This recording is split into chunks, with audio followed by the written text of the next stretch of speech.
은혜와 사랑의 아버지 하나님, 오늘도 사랑하는 주님의 귀한 백성들을 예배의 자리로 불러주시니 은혜를 진심으로 감사를 드립니다. 우리 모두가 하나님 앞에 올바로 선 위대한 예배자가 될 수 있도록 주여 도와주시고, 우리가 수직적인 예배와 수평적인 예배가 조화를 이루는 훌륭한 예배자들이 될 수 있도록 주여 함께하여 주시옵소서. 예수님의 이름으로 기도하옵나이다. 아멘. 교동문 6번 시편입니다. 여호와여 일어나옵소서. 하나님이여 손을 두옵소서. 가난한 자들을 잊지 마옵소서.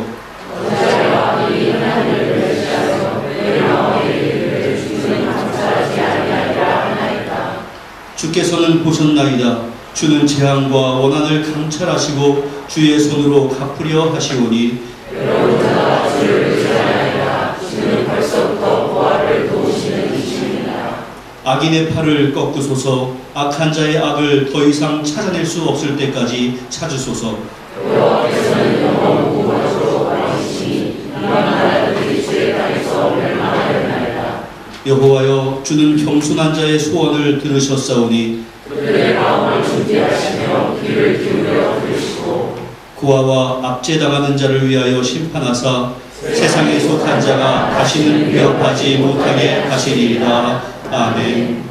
전능하사 천지를 만드신 하나님 아버지를 내가 믿사오며 그 외아들 우리 주 예수 그리스도를 믿사오니, 이는 성령으로 잉태하사 동정녀 마리아에게 나시고 본디오 빌라도에게 고난을 받으사 십자가에 못 박혀 죽으시고 장사하지 사흘 만에 죽은 자 가운데서 다시 살아나시며 하늘에 오르사 전능하신 하나님 우편에 앉아 계시다가 저리로서 산자와 죽은 자를 심판하러 오시리라. 성령을 믿사오며 거룩한 공회와 성도와 서로 교통하는 것과 죄를 사하여 주시는 것과 몸이 다시 사는 것과 영원히 사는 것을 믿사옵나이다. 아멘.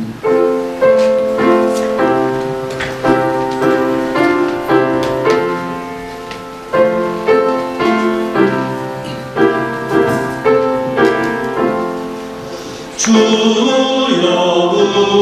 우리 무리를 불쌍하게 여기사 그 신복을 주시고 주의 얼굴 내소서. 주의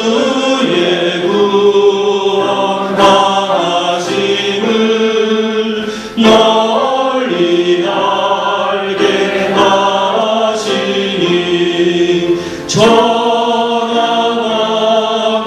백성들 주께 찬송합니다. 주가 다스리시고 하늘 심판하시니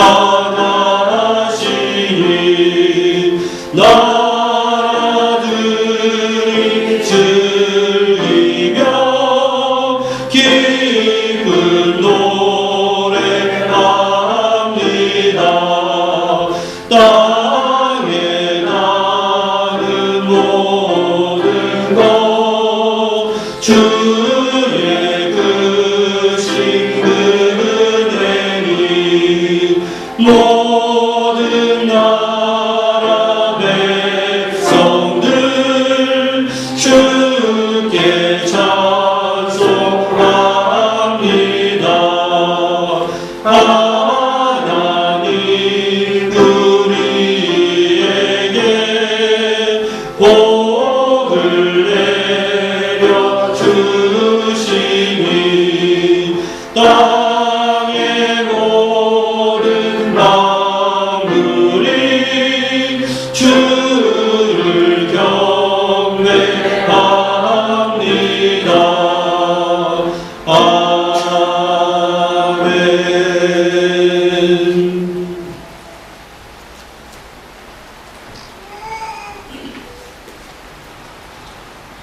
은혜로우시고 존귀하신 하나님 아버지, 거룩한 주일 화창한 날씨 가운데 저희 성도들 모두 주님의 전에 나와 예배드림을 감사드립니다. 지금 이 예배 가운데 주님 홀로 영광 받으시고 저희의 찬양과 경배가 주님께 상달될 수 있도록 저희 영혼의 은혜 충만하게 하여 주시옵소서. 새해가 시작되고 벌써 3주라는 시간이 지났습니다.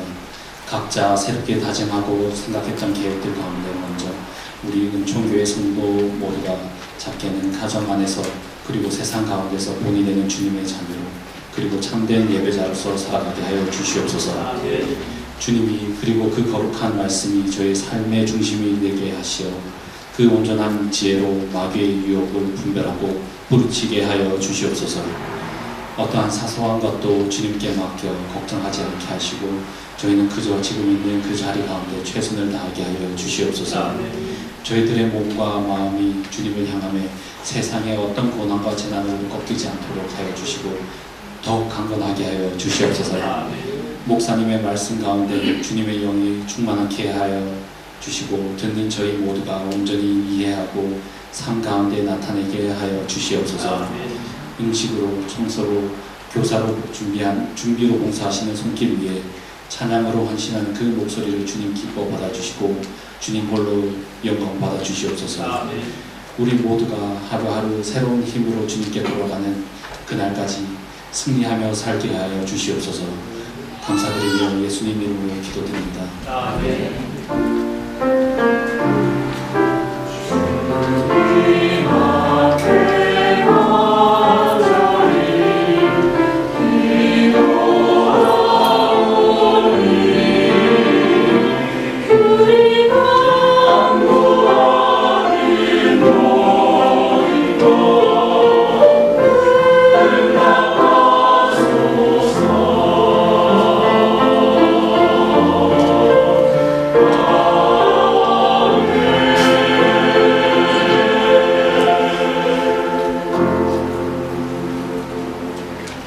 오늘 우리에게 허락하신 하나님의 말씀은 구약성경 아모스 5장 21에서 24절까지의 말씀입니다. 구약성경 아모스 5장 21에서 24절, 구약성경 1280면에 있습니다. 교독하겠습니다. 내가 너희 절기들을 미워하여 멸시하며 너희 성회들을 기뻐하지 아니하나니 너희가 내게 언제나 소절을 들을지라도 내가 받지 아니할 것이요 너희의 삶인 인생의 마음까지도 내가 돌아가지 아니하리라. 내 노랫소리를 내 앞에서 그칠지어다. 내 비파소리도 내가 듣지 아니하리라. 오직 정의를 물같이 공의를 마르지 않는 강같이 흐르게 할지어다. 아멘.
찬양해 내 마음을 모두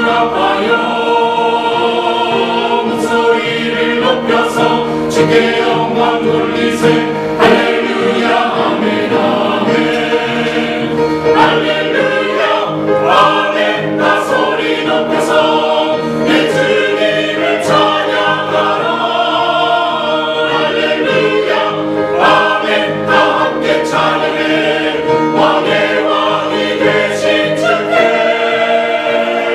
소경치며 찬양해 소치며 찬양해 내 마음에 모두 합하여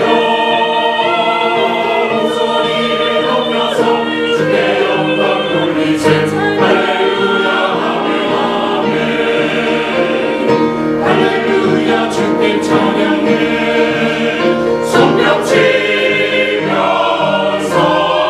찬양 찬양 찬양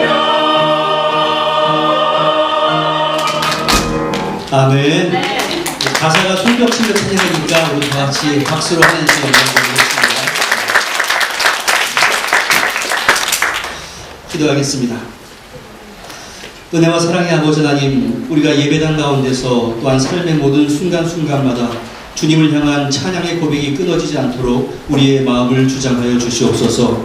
오늘도 주님께서 주시는 귀한 말씀을 듣습니다. 우리의 가치관과 세계관과 또 주님을 향한 자세와 세상을 향한 자세를 점검해보는 귀한 시간 될 수 있도록 은혜를 더하여 주시옵소서. 예수님의 이름으로 기도하옵나이다. 아멘. 지난 주일에 예배에 대한 말씀을 전한 바가 있습니다. 이 예배는 가장 적극적으로 하나님과 만나는 자리입니다. 사마리아의 여인이 예수님께서 참 선지자인 것을 깨닫게 되자 바로 예배에 집중을 했던 것처럼 우리도 예수 그리스도를 참 구주로 믿는다면 진정한 예배자가 되는 것이 마땅합니다.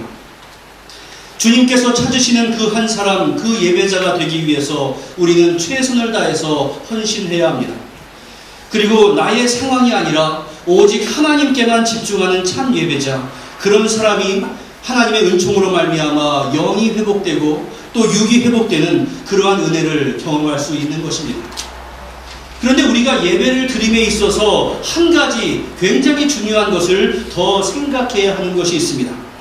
여러분들 기억하실지 모르겠지만 작년 4월에 제가 레위기의 제사 제도를 통해서 하나님과 인간 사이에 수직적인 관계 속에서의 예배도 참으로 중요하지만 사람과 사람들 사이에서의 수평적인 예배도 중요하다, 이러한 말씀을 드린 바가 있습니다. 수직적인 예배와 수평적인 예배, 즉 삶의 예배가 조화를 이루는 사람이 하나님께서 기뻐하시는 참 예배자다, 이러한 말씀입니다. 제가 지난 주일에는 수직적인 예배에 대해서 말씀을 드렸는데 오늘은 우리의 삶의 예배에 대해서 말씀을 드리려고 합니다. 지금부터 약간 역사가 들어가는 얘기니까 여러분들 잠깐 놓쳐버리면 못 따라오니까 잘 집중을 더 해서 들어주시면 감사하겠습니다. 독일의 유명한 실존주의 철학자 칼 야스퍼스라고 하는 분은 1949년도에 출판한 역사의 기원과 목표라고 하는 책에서 축의 시대라고 하는 표현을 사용했습니다. 축의 시대라고 하는 것은 마치 자동차의 바퀴를 하나로 연결하는 중심축처럼 인류의 정신세계의 주축이 되는 그러한 시대가 있었다, 이것을 가리키는 말인데 기원전 8세기에서 기원전 3세기를 의미합니다. 그 기간 동안에는 오늘날 세계의 사람들이 누리고 있는 종교와 철학의 근간을 이루고 있는 그러한 정신적인 영적인 각성이 아주 폭발적으로 일어났던 그러한 시기입니다.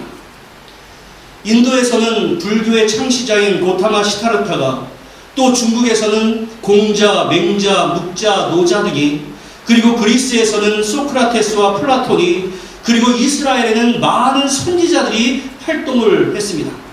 서로 교류를 하지 않았던 그러한 네 개의 지역에서 동시다발적으로 발생한 이러한 인류의 역사, 정신사적인 대전환은 인류가 불을 발견한 이후에 가장 혁명적인 사건이었다, 이렇게 간주되고 있습니다. 그 가운데 이스라엘에는 자신들의 활동과 메시지를 글로 남긴 선지자들이 출연을 했는데 아모스, 이사야, 미가, 호세야, 이러한 사람들이 등장을 했습니다. 오늘은 그 가운데 아모스라고 하는 인물에 대해서 말씀을 드리려고 합니다. 여러분들, 아모스 하면 가장 우선적으로 생각나는 구절이 무엇인가 하면 오직 정의를 물같이 공의를 마르지 않는 강같이 흐르게 할지어다, 이렇게 될 정도로 그는 누구보다 사회 정의를 강조했던 선지자였습니다.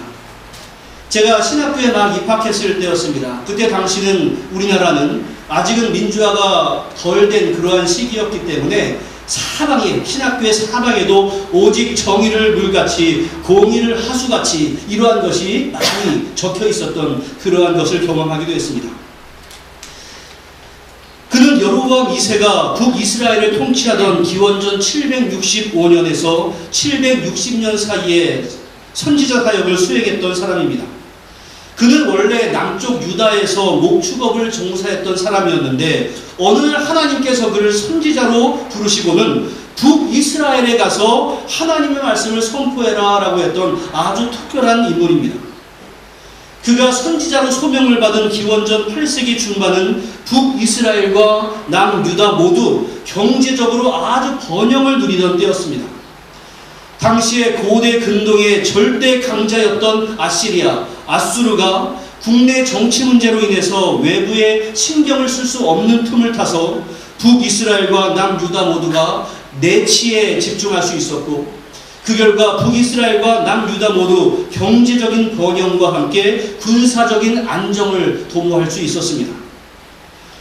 북이스라엘의 경우 여로보암 2세의 통치하에서 경제가 아주 활성화되면서 국가적으로 아주 크나큰 번영을 누리는 때가 되었습니다. 그러니까 여로보암 2세는 세상의 정치적인 시각으로 볼 때는 아주 성공적인 군주였습니다. 그는 여름과 겨울에 사용하는 왕궁을 별도로 보유할 정도로 왕실의 재정이 튼튼했고, 상류층 집의 사람들의 집에는 고가의 상하 제품 아이보리가 넘쳐났습니다. 현대 고고학자들은 당시 북이스라엘의 수도였던 사마리아를 발굴했는데 거기서 약 500개 이상의 상하를 발견했을 정도였습니다. 게다가 북이스라엘은 영토를 확장하는 데도 성공했습니다. 그러한 결과 북이스라엘 백성들 사이에서는 여로보암 2세를 신격화하려고 하는 그러한 움직임이 있기도 했습니다. 한 가지 예를 들어보자면 당시에 북이스라엘의 대제사장이었던 아마샤는 북이스라엘의 성소가 있었던 베델이라고 하는 땅을 왕의 성소다 이렇게 칭하기까지도 했습니다. 여러분, 베델이 어디입니까? 창세기 28장에서 야곱이 하나님의 놀라운 계시를 받았던 아주 중요한 종교적이고 영적인 장소였음에도 불구하고 이제 한 개인의 정치적인 업적과 성취를 상징하는 장소로 변질을 시켜버렸다는 의미입니다. 이처럼 여로보암 2세는 많은 업적을 남겼고 백성들의 절대적인 지지를 받는 왕이었습니다. 그러니까 그저 세상의 시각으로 보자면 세종대왕과 같은 그러한 인물이다 칭송을 받을 정도로 아주 성공적인 왕이었습니다. 그럼에도 불구하고 성경은 그에 대해서 그는 지독한 우상 숭배자였다, 그는 사회 정의를 크게 훼손한 자였다, 그는 악한 왕이었다라고 평가를 해주고 있습니다. 왜 그런가? 이제 당시의 모습을 한번 설명을 드리고자 합니다. 안정된 왕국과 경제적인 번영이 왔으면 그것이 모든 이스라엘 백성들의 평안과 안정을 위해 사용되었으면 참으로 좋았겠는데 그렇게 되지 못하고 사회에서 극심한 양극화 현상을 만들어냈습니다. 활발한 무역을 통해서 국가에 돈이 많이 유입되자 이를 바탕으로 말미암아 신흥 부유층이 형성이 되었고, 돈 많은 부자들은 그 돈을 가지고 무엇을 했는가 하면 토지를 샀고 계속해서 주택을 샀고 고급 주택을 짓는 데 힘을 썼습니다. 마치 오늘날 우리 한국 사회와 비슷합니다. 그리고 기존의 기득권 세력은 왕권과 종교 지도자들이 연합해서 사회적인 약자로부터 땅을 빼앗아서 자기의 입속을 챙기는 일이 아주 횡행했습니다. 하지만 이것은 이스라엘 백성들을 향한 하나님의 뜻이 아니었습니다. 하나님께서 이스라엘 백성들을 출애굽시키시고 이제 가나안 땅에 정착시키면서 모든 사람들에게 땅을 공평하게 분배시키게 됩니다. 그리고 사정상 다른 사람에게 넘어간 땅이라 할지라도 그 소유권이 영구적으로 다른 사람에게 있지 않도록 하기 위해서 원소유주에게 회복시켜주고, 또는 빚 때문에 노예가 되었다 할지라도 자유를 주는 희년이라고 하는 제도, 주빌리라고 하는 제도를 50년마다 한 번씩 시행하도록 하셨습니다. 그러니까 하나님께서 처음 그들에게 주었던 공평한 그 땅이 어느 소수의 사람들에게 집중되지 않도록 안전장치를 만드셨다, 이러한 의미입니다. 그래서 희년이라고 하는 것은 사회의 모든 시스템을 다시금 리셋하는 그러한 제도였습니다. 다시 말씀드리지만 그러한 희년 제도는 부가 공평하게 분배되지 못하고 일부의 사람들에게 집중되는 것을 방지하기 위한 하나님의 안전장치였습니다. 그러나 기원전 8세기에 이르게 되면 오히려 땅, 부동산을 매개로 해서 사회적인 불평등이 심화되기 시작했습니다. 게다가 권력과 돈을 독점하고 있었던 사회적인 강자들은 경제적인 약자들의 어려움을 악용해서 그들에게 높은 이율의 이자를 앞세워서 돈을 빌려준 다음에 채무자가 그것을 갚지 못하면 집을 뺏기도 하고 토지를 뺏기도 하고 심지어 채무자의 가정에 속한 여성이나 자녀들을 압류해서 노예로 팔아버리는 일까지 서슴지 않았습니다. 이것이 너무나 억울한 일이었기 때문에 아무리 하나님의 율법에는 이렇게 되어 있습니다 라고 연약한 자들이 호소한다 할지라도 그들의 억울한 사정은 묵살이 되고 말았습니다. 그러니까 그들에게는 여전히 하나님의 율법이 있었지만 율법의 정신은 사라져버렸던 악한 사회였습니다. 그런데 여기서부터 이제 더 집중을 해주십시오. 더 참담한 일이 있었습니다. 하나님의 율법 정신에 대해서는 대놓고 깔아뭉개면서 사회적으로는 불의를 일삼는 사람들이 하나님을 섬긴다라고 하는 종교 활동에는 얼마나 열심을 냈는지 모릅니다. 아모스는 당시의 북이스라엘의 부유층의 사람들이 날마다 희생제사를 드렸고 심지어 3일에 한 번씩 11조를 바쳤다라고 기록을 하고 있습니다. 당시에는 1년에 한 번 추수를 할 수 있는 그러한 농경사회였기 때문에 1년에 한 번 11조를 드리는 것이 당연했지만 어떻게 그들이 3일에 한 번씩 11조를 드릴 수 있었겠습니까? 그만큼 당시 이스라엘 사회에서 가진 자들을 중심으로 한 고리 대금업과 토지 장사가 그들에게 막대한 수입을 안겨주었다라고 하는 의미입니다. 이렇게 힘과 돈을 가진 사람들이 매일 희생제사를 드리고 3일에 한 번씩 11조를 드렸을 때 종교 지도자들이 그것은 올바른 일이 아닙니다, 책망을 해야 마땅했는데 종교 지도자들도 이들의 기득권을 적극적으로 옹호하고 변호하는 일에 앞장서게 됩니다. 그들의 불의를 지적하기보다는 그들의 악행을 미화하기 시작했고 어떠한 방법으로, 다시 말해서 수단과 방법을 가리지 않고 부를 축적하는 그 사람들에게 대해서 하나님께서 축복하셔서 여러분들을 부자로 만들어 주셨습니다라고 종교적으로 인정하는 일을 행하게 되었습니다. 그러니까 하나님의 법에 따라서 다스려져야 하는 그 하나님의 백성 이스라엘에서 세상을 향한 예언자 역할을 해야 할 그 종교마저도 본분을 망각해버렸고 기득권에 굴복하고 말았고 그들의 악행을 정당화하는 잘못을 저질렀습니다. 그런데 당시의 교회, 다시 말해서 제사장들에 의해서 이러한 평가를 받았지만 하나님은 그들에 대해서 정반대의 평가를 내리셨습니다. 그들이 겉으로 볼 때는 제사를 잘 드리고 하나님께 내가 예물을 잘 드린다라고 자부했고 그로 인해서 제사장들의 인정을 받았을지는 모르겠지만 하나님은 내가 너희들을 하나님의 백성, 하나님의 신자로 인정하지 않겠다라고 아모스의 입을 통해서 꾸짖었습니다. 그 내용이 바로 오늘 본문의 말씀입니다. 여러분들 기회가 되시면 집에 가서 아모스 전체의 내용을 오늘날 우리의 사회와 한번 비유를 해가면서 읽어보시면 좋겠습니다. 오늘 읽었던 본문의 말씀을 제가 현대어로 된 성경으로 읽어드리겠습니다. 나는 너희가 벌이는 절기 행사들이 싫다, 역겹다. 너희가 성회로 모여도 도무지 기쁘지 않다. 너희가 나에게 번제물이나 곡식제물을 바친다 해도 내가 그 제물을 받지 않겠다. 너희가 화목제물로 바치는 살찐 짐승도 거들떠보지 않겠다. 시끄러운 너의 노랫소리들, 찬양이라고 포장되어 있는 너의 노랫소리들을 나의 앞에서 집어치우거라. 너의 검은 굿소리도 나는 듣지 않겠다. 여러분, 이게 무슨 말씀입니까?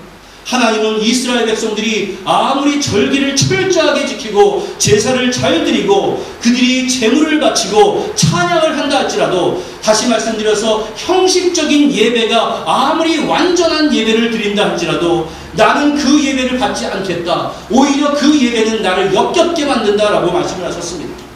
왜 그렇습니까? 그들은 종교 생활은 했지만 사회 정의에 대해서는 관심이 없었고, 연약한 이들이 죽어가는데도 그들을 돌보지 않았고, 불의를 행함에 있어서도 돈만 많이 벌면 이것이 하나님의 축복이야 라고 스스로 생각했고, 당시에 제사장들은 그것을 정당화시켜 주었기 때문에 그렇습니다. 그런 이들을 향해서 하나님은 말씀하셨습니다. 24절 말씀 우리 같이 읽습니다. 시작. 오직 정의를 물같이 공의를 마르지 않는 강같이 흐르게 할지어다. 다시 한번 읽습니다. 시작. 오직 공의를 마르지 않는 강같이 흐르게 할지어다. 정의가 사라져버린 사람의 예배는 하나님을 구역질나게 할 뿐이니, 너희들 예배의 자리로 나오는 사람들은 정의를 지켜야 할 것이고 공의를 지켜야 할 것이다. 이러한 말씀입니다. 특별히 여기에서 강조한 정의라고 하는 것은 어떠한 사안이 있을 때 깜짝 등장하는 일시적인 정의가 아니라 마르지 않는 큰 강물이 도도히 흐르는 것처럼 한결같이 작동하는 항구적인 정의, 다시 말해서 너희의 가치관과 세계관이 정의를 행해야 한다. 이러한 말씀을 주신 것입니다. 결국 하나님은 언약 백성 모두에게 땅을 공평하게 분배해 주신 하나님의 뜻과 의지를 무참하게 훼손해버리고 땅과 돈을 매개로 사회적인 불의를 일삼는 북이스라엘을 심판하시기로 결정하셨습니다. 그래서 하나님은 처음에는 가뭄과 전염병과 메뚜기 떼 등을 사용해서 사람들이 그동안 우상으로 숭배했던 경제적인 번영에 타격을 가했지만, 그럼에도 이스라엘 백성들이 회개를 하지 않자 마침내 지진을 일으켜서 그들이 그토록 애지중지하고 자랑하던 건물과 땅을 초토화시켜버리셨습니다. 당시에 자신들이 애써서 쌓아 올렸던 경제적인 금자탑이 지진으로 말미암아 하루아침에 폐허가 된 것을 경험한 북이스라엘의 기득권자들의 공포와 당혹스러움은 말로 다 할 수 없었을 것입니다. 하지만 기원전 760년 무렵에 일어난 것으로 추정되는 지진은 단지 예고편에 불과했습니다. 하나님은 그로부터 약 40년 후인 기원전 722년에 아수르의 손에 북이스라엘을 넘겨줌으로 말미암아 우상 숭배를 일삼고 사회 정의를 훼손하면서도 아무런 문제의식 없이 그저 하나님께 예배만 드리면 되지 생각했던 북이스라엘을 멸망시키셨습니다. 여러분, 이스라엘에 예배가 없었던 것이 아닙니다. 그들은 하나님께 제사를 드렸고 율법에서 정해진 것보다 더 많은 제물을 드리면서 나는 하나님 앞에서 할 바를 다 했어, 이렇게 생각을 했습니다. 그러나 사회 정의에 눈 감은 사람, 연약한 자들을 돌보지 않는 사람의 제사는 하나님께서 그 제사를 받지 않는 정도가 아니라 그들을 멸망시키는 이유가 되었다라는 사실을 여러분들 분명히 기억하시기를 바랍니다. 구약성경에는 오늘 아모스서 말고도 꽤 여러 군데에서 하나님께서 이스라엘 백성들의 예배에 대해서 질타하시는 내용 장면이 나옵니다. 이사야서의 초반부와 미가서와 말라기에서도 그들의 예배를 책망하시는데, 먼저 이사야서 1장 11절부터 17절까지의 말씀을 보겠는데 좀 길지만 제가 읽어드릴 테니까 여러분들 눈으로 따라와 주시기를 바랍니다. 여호와께서 말씀하시되 너희의 무수한 재물이 내게 무엇이 유익하뇨? 나는 순양의 번제와 살찐 짐승의 기름에 배불렀고 나는 숫송아지나 어린 양이나 순명수의 피를 기뻐하지 아니하노라. 너희가 내 앞에 보이러 오니 이것을 누가 너희에게 요구하였느냐? 내 마당만 밟을 뿐이니라. 헛된 재물을 다시 가져오지 말라. 분향은 내가 가증히 여기는 바요 월삭과 안식일과 대회로 모이는 것도 그러하니 성회와 아울러 악을 행하는 것을 내가 견디지 못하겠노라. 내 마음이 너희의 월삭과 정한 절기를 싫어하나니 그것이 내게 무거운 짐이라 내가 지기에 곤비하였느니라. 너희가 손을 펼 때에 내가 내 눈을 너희에게 가리고 너희가 많이 기도할지라도 내가 듣지 아니하리니 이는 너희의 손에 피가 가득함이라.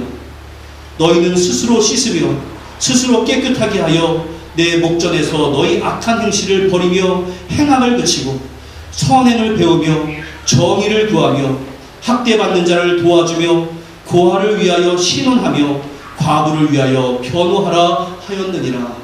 바로 이 이사야 시대는 아모스와 비슷한 시기에 행해졌던 그러한 선지자입니다. 하나님은 예배와 더불어서 너희가 악을 행하는 것을 견디지 못하겠다 이렇게 말씀하셨습니다. 그들이 드리는 예배는 단지 마당만 밟는 예배일 뿐만이 아니라 오히려 하나님에게 짐이 된다라고 말씀하셨습니다. 그러한 자들이 아무리 하나님께 기도한다 할지라도 내가 들어주지 않겠다라고 말씀하셨습니다. 그러니까 너희들은 어서 가서 회개하고 악행을 중단해야 하고 거기서 한 걸음 더 나아가서 선행과 정의와 어려운 사람들을 도와주는 것까지 해야 마땅하다 이렇게 말씀한 겁니다. 왜냐하면 바로 그것이 하나님을 참되게 예배하는 자의 예배자의 자세이기 때문에 그렇습니다. 또 미가서 6장 6절부터 8절까지의 말씀도 있습니다. 제가 읽어드리겠습니다. 내가 무엇을 가지고 여호와 앞에 나아가며 높으신 하나님께 경배할까? 내가 번제물로 1년 된 송아지를 가지고 그 앞에 나아갈까? 여호와께서 천천의 순양이나 만만의 강물 같은 기름을 기뻐하실까? 내 허물을 위하여 내 마다들을 내 영혼의 죄로 말미암아 내 몸에 열매를 드릴까?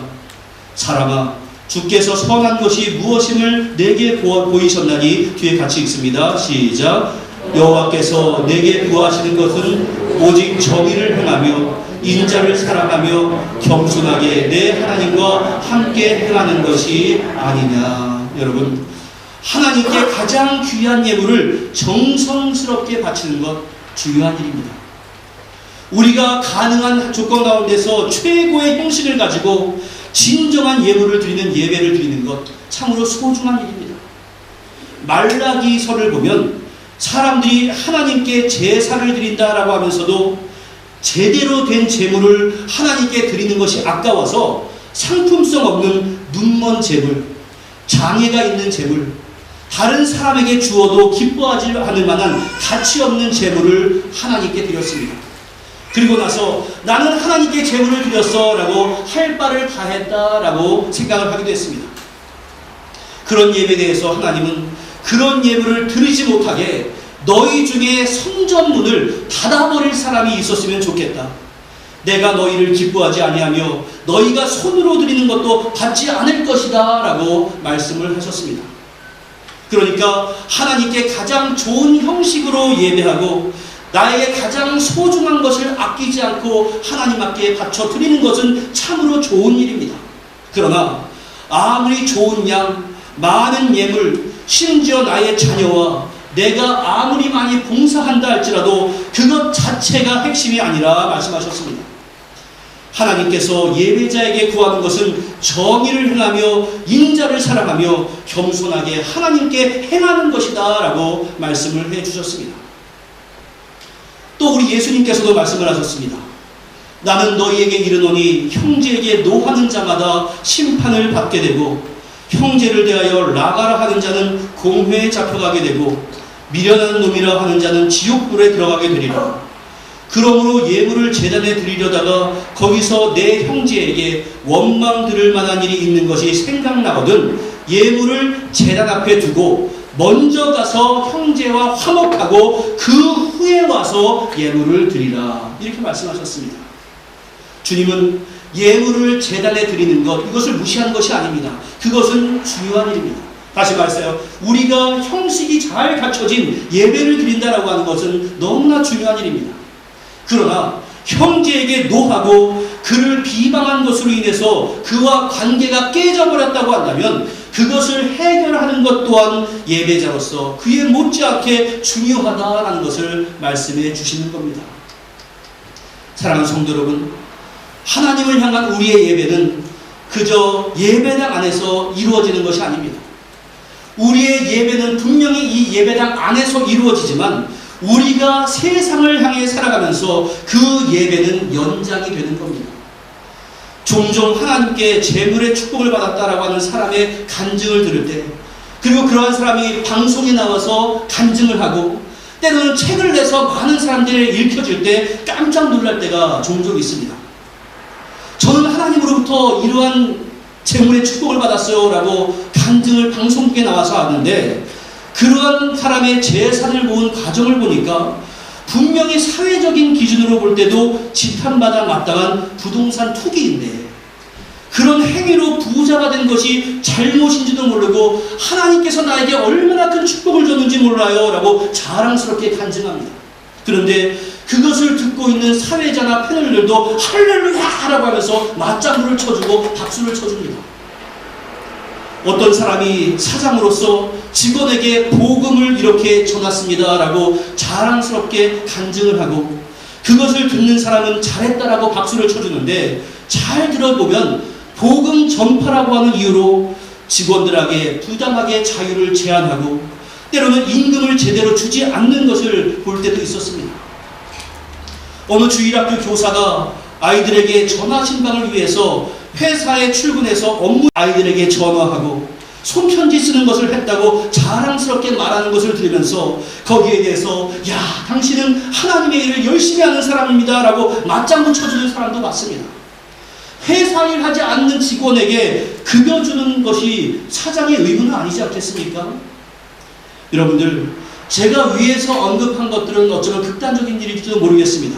그러나 이러한 것들은 결과와 목적만 좋으면 과정은 어때도 좋다라고 하는 세상적인 가치관이 우리 신자와 교회 가운데까지도 들어와서 지배해버리고 마는 그러한 악한 결과물들입니다.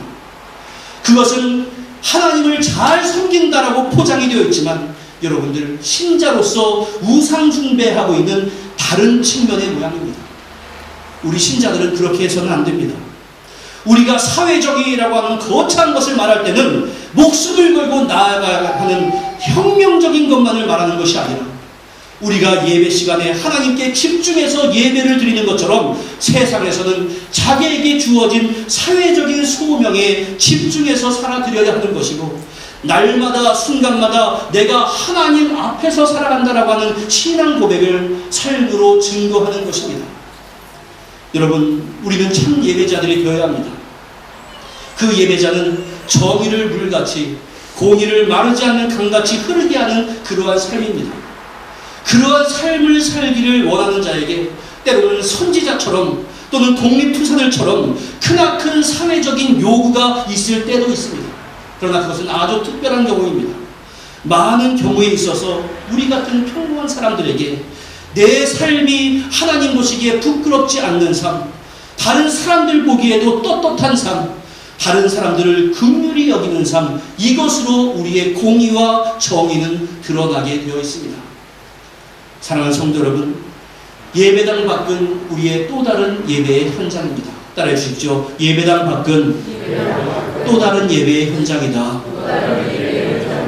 이것을 분명하게 기억하시고, 모여서 우리가 함께 드리는 수직적인 예배가 영과 진리의 예배가 되고, 우리의 세상에서의 삶은 정의와 공의가 강같이 흐르는 수평적인 예배가 이루어지는 참된 예배자가 될 수 있는 우리 모두가 되시기를 주님의 이름으로 간절히 축원합니다.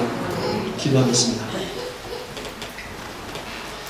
은혜와 사랑의 아버지 하나님, 우리가 신자로서 세상을 살아가면서 세상의 가치관과 똑같은 삶을 살아가고, 아니 그보다도 더 세속적인 삶을 살아가면서 하나님의 은혜였다라고 고백하는 그러한 잘못된 신앙을 살 때가 얼마나 많은지 모르겠습니다. 우리가 모였을 때 수직적인 예배가 온전히 이루어지는 것처럼 세상을 향해서 공통을 베풀며 정의를 베풀며 긍휼히 여기며 선행을 행하는 삶의 예배도 이루어지는 자들 다 될 수 있도록 은혜 가운데 함께하여 주시옵소서. 그러한 삶이 순간만 나를 지배하는 것이 아니라 우리의 가치관이 되고 세계관이 되고 우리의 삶의 원리가 되어서 하나님 보시기에 기뻐하는 참 예배자가 우리 모두가 될 수 있도록 주여 역사하여 주시옵소서. 예수님의 이름으로 기도하옵나이다. 아멘.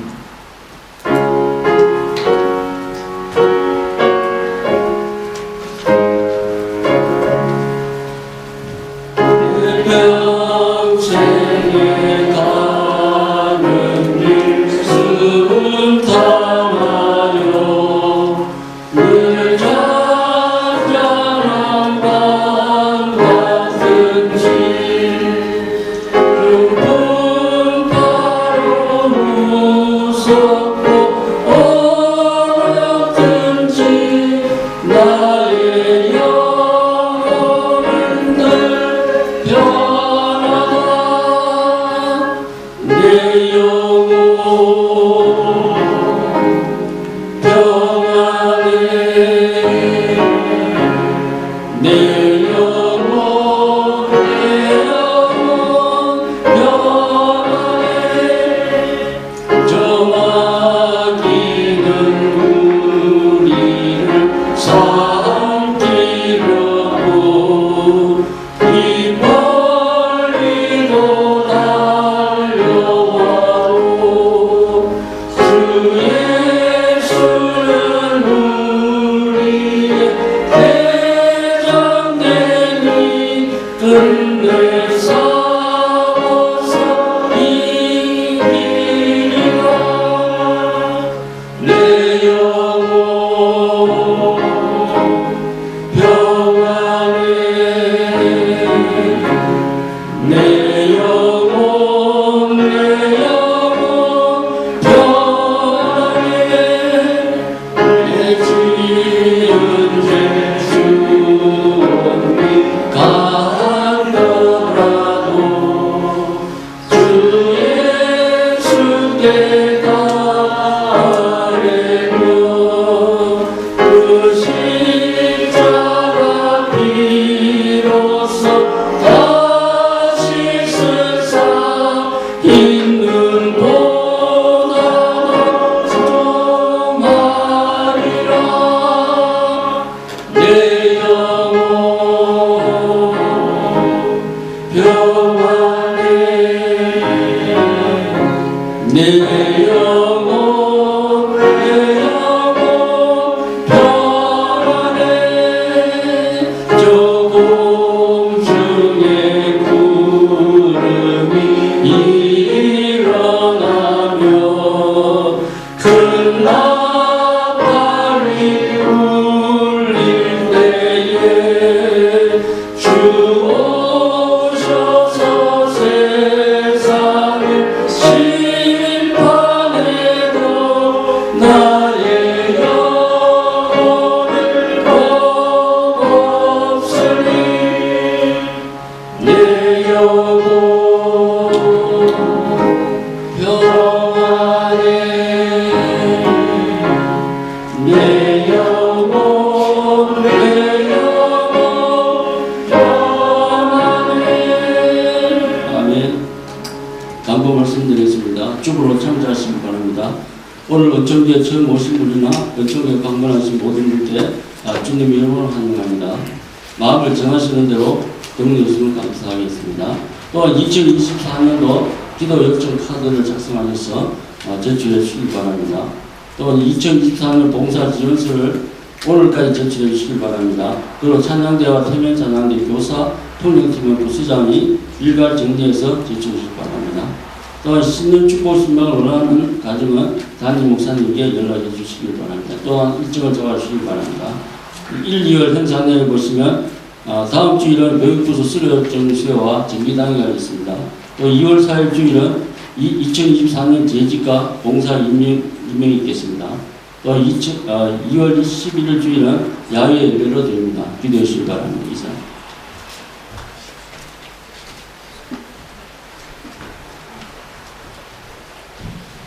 제가 이미 말씀을 드린 바가 있는데 기도 요청 카드는 신방 요청 카드가 아닙니다. 그래서 꼭 신방 날짜가 안 정해지다 할지라도 제가 여러분들을 위해서 올 한 해 동안 이러한 기도를 해드리면 좋겠다라고 제가 알기를 원하는 것이니까 여러분들께서 기도 요청 카드를 작성해 주시면 감사하겠고, 기록에 나와 있는 것처럼 봉사지원서 오늘까지 제출해 주시고 또 각 부서들은 일괄적으로 제출해 주시면 행정적으로 편할 것 같습니다. 그리고 오늘 또 반가운 분을 좀 소개합니다. 우리 안수경 권사님의 부군 되시는 우리 김명종 집사님이 방문하셨습니다. 반갑습니다. 여기 앉아계십니다. 그리고 생일자가 있는데 우리 한이루 아기입니다. 1월 22일이 생일인데 우리 이루 아빠 엄마 여기 있네요. 예, 축하합니다. 수고하셨습니다.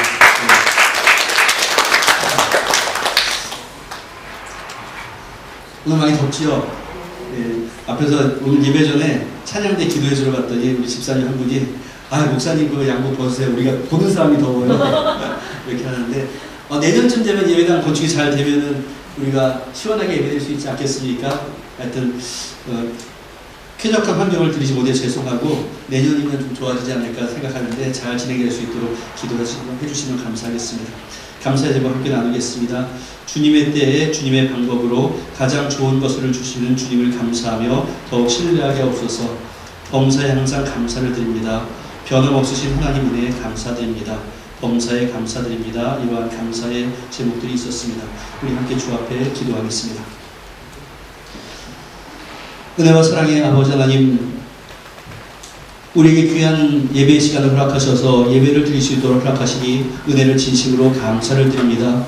또한 귀한 예배를 바칠 수 있도록 허락해 주시니 감사를 드립니다.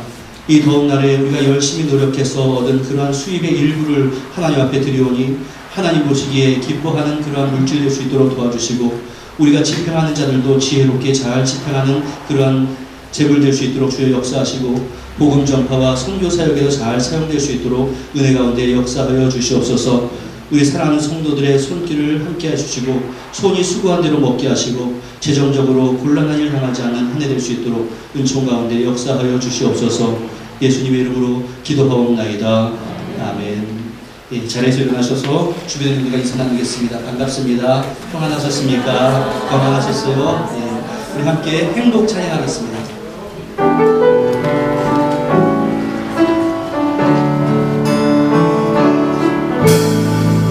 화려하지 않아도 정결하게 사는 삶, 가진 것이 적어도 감사하며 사는 삶, 내게 주신 작은 힘 나눠주며 사는 삶, 이것이 나의 삶의 행복이라. 눈물 날 일 많지만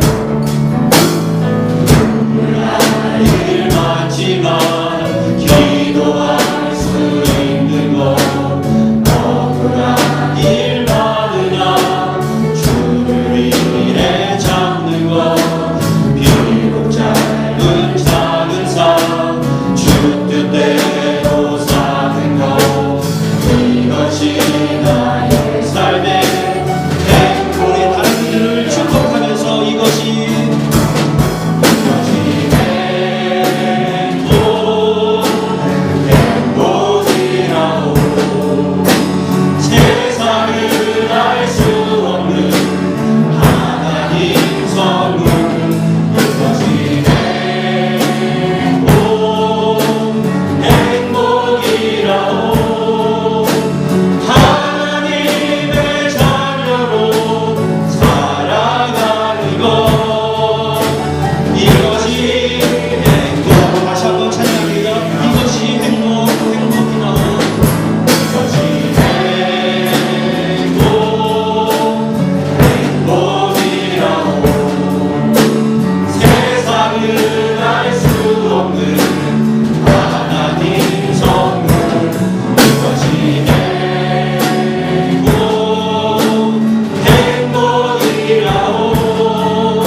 행복한 인생 되시기를 기원합니다.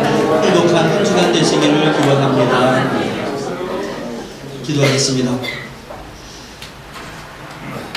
은혜와 사랑의 아버지 하나님, 세상에서는 많이 모아야 또 높은 곳에 가야 행복이라고 가르쳐주고 있고, 우리가 신자로 살면서도 그러한 가치관에 오염되어서 살아갈 때가 많이 있습니다.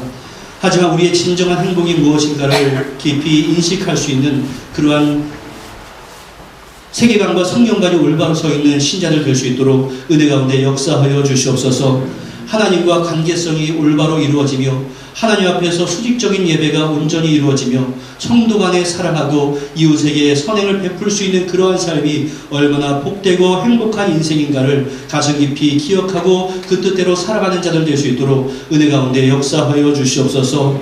그것이 참된 행복이고 하나님의 귀한 은총임을 날마다 인식할 수 있도록 주여 도와주시옵소서. 하지만 그렇게 살아가는 것이 이 세상 가운데도 쉽지 않은 걸 알고 있습니다. 하지만 실력 있는 신앙인으로 되는 그 모든 과정 가운데 나 홀로 걸어가는 것이 아니라 하나님의 은총과 사랑과 힘 때문에 우리가 결국엔 승리할 줄 믿사오니 주여 날마다 우리와 동행하여 주시옵소서. 우리 하루의 삶과 우리의 한 주간의 삶과 우리의 평생의 삶이 영생을 향해 나아가는 그러한 올바른 삶이 될 수 있도록 도와주시옵시고, 그 길을 홀로 가는 것이 아니라 우리 성도가 함께 감으로 인해서 격려가 될 수 있도록 은혜 가운데 역사하여 주시옵소서. 은혜와 사랑의 아버지 하나님, 우리 성도들의 각 가정을 돌봐주시기를 원합니다. 인도해 주시기를 원하고 보호해 주시기를 원합니다. 성도들의 사업장과 학업의 현장과 모든 직장 가운데도 동행해 주시어서 그곳에서 하나님의 뜻을 이루어가며 살아가는 것이 복된 삶임을 알게 하시고 올바른 노동의 대가가 이루어지는 그러한 인생을 누려가게 할 수 있도록 주여 도와주시옵소서. 하지만 이 땅 가운데서 우리가 육신적으로 연약함을 만날 때마다 마음이 괴롭고 힘들 때도 많이 있습니다. 가족의 질병으로 말미암아 고통당하고 있는 가정들도 있습니다. 당사자와 가족 모두에게 위로와 평안을 허락하여 주시옵시고 세상에 줄 수 없는 참된 격려를 하나님을 통해서 받아나갈 수 있도록 도와주시고 몸은 낡아진다 할지라도 영은 날마다 새로워지는 그러한 은총을 병상 가운데서도 체험하는 귀한 성도들 다 되어줄 수 있도록 은혜 가운데 역사하여 주시옵소서. 세계 각지에 흩어져 있는 사랑하는 우리의 가족들에게 함께 하셔서 서로의 성령의 교통함이 끊어지지 않으로 말미암아 항상 영적으로 좋은 소식들만을 주고받을 수 있도록 도와주시고 이 어려운 시기에 선교사님들과 동행해 주셔서 선교사님의 사역이 낭망되지 않도록 도와주시고 하나의 열매로 말미암아 기쁨을 누리며 감격을 누리며 하나님의 은총이 동행함을 느껴나가는 선교사님들의 사역이 될 수 있도록 주여 역사하여 주시옵소서. 우리 사랑하는 성도들 한 주간 동안 세상으로 보냄을 받습니다. 그 보냄을 받는 그 현장이 나의 선교의 현장이다라고 하는 마음을 가지고 담대하게 용기 있게 살아갈 수 있도록 주여 함께하여 주시옵소서. 예수님의 이름으로 기도하옵나이다. 아멘. 축원하겠습니다. 이제는 우리 주 예수 그리스도의 무한하신 은혜와 성부 하나님의 극진하신 사랑하심과 성령님의 교통하심이 수평적인 예배가 온전히 이루어진 것 같이 수평적인 예배를 사모하는 주님의 귀한 백성들 위해, 가족과 권속들 위해, 사랑하는 조국 대한민국과 이 땅 뉴질랜드 위해 이제로부터 영원토록 함께 있을지어다. 아멘.